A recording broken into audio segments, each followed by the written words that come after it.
I'm going to take one more question before you, because that's a, yeah, go ahead. My question, I'm kind of a technical guy, and I have a dilemma with well, all this free net thing. One side I'm trying to fight for the free net, and the other side of the way I'm actually deploying services on oversubscribed network, such as Bell or Roger. And some of the services are latency related, such as voice over IP or, well, in the worst case scenario, 911 call through voice over IP.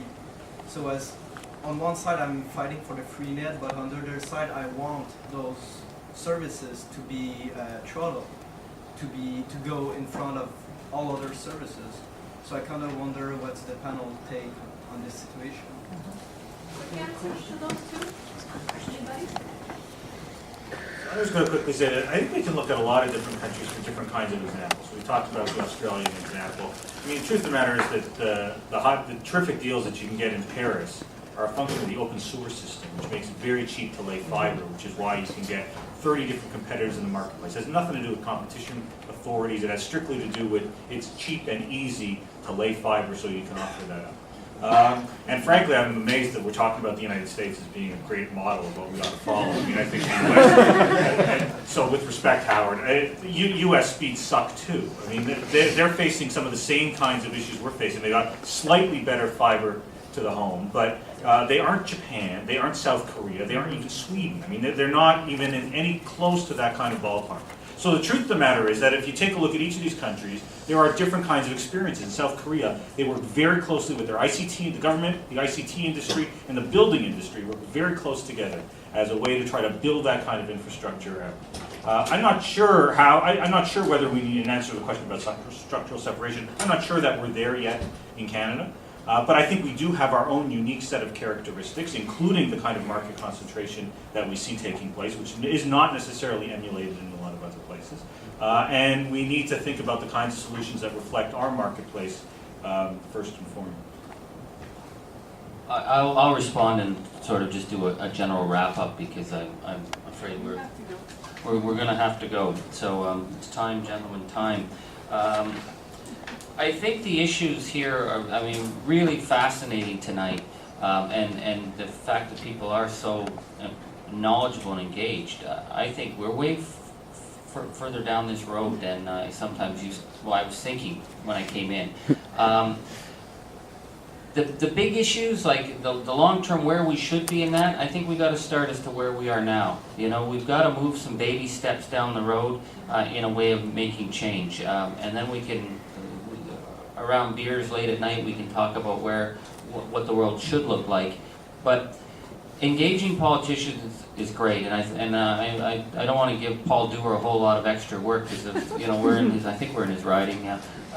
So Paul Dewar's on side now. It's been said to make it nonpartisan.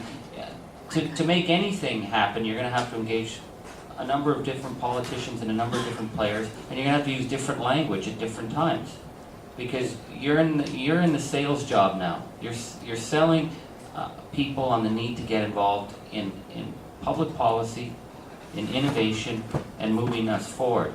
So I would suggest that in terms of the language I've heard tonight, you know, it's helped me. I hope it's helped you.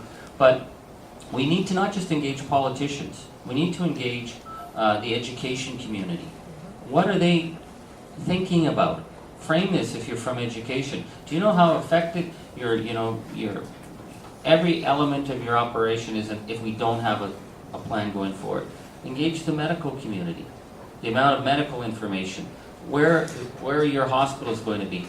If you have any of those the researchers, as you spoke of, they need to get a sense, because we here talk about it as a free speech issue, we here talk about it as the public commons, but they don't get it in that way. A lot of people here have a lot of technical expertise, and that's great, but I got to tell you, I did an interview on a national radio broadcast, so I'm not saying which national one it was, and they said, explain net neutrality. We started the interview and I said, listen, it's really simple. There has to be a neutral platform if we're going to have an innovation agenda. And she said, stop the tape.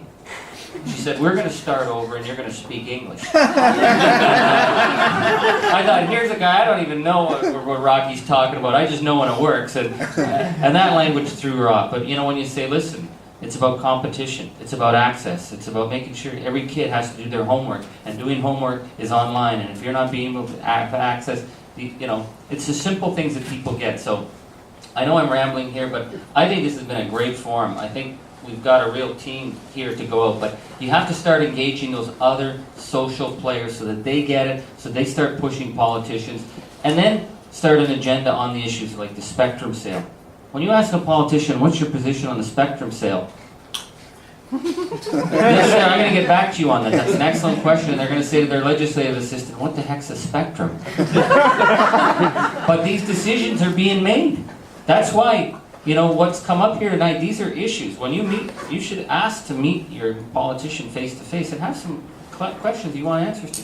That'll get them kick-started in this process, and that's what we're about, is kick-starting us to get us down the road so that we can maintain an open, neutral platform for ideas and for development.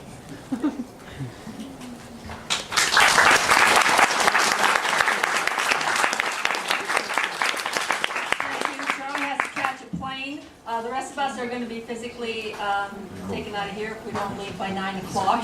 Please, I feel very sorry for the people whose questions I didn't get to. Please come to the Parliament Pub. CCPA, one of our sponsors, has put forward enough money for some hors d'oeuvres that are going to be there. It'll be a cash bar. So please come. It's 2 blocks down, 110 Spark Street, 2nd floor. It's not on the ground floor.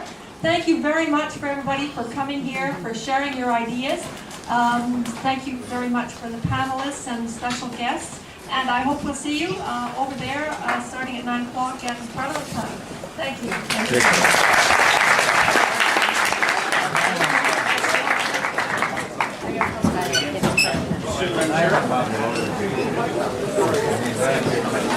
No, it's being pushed to the side right now and not addressed.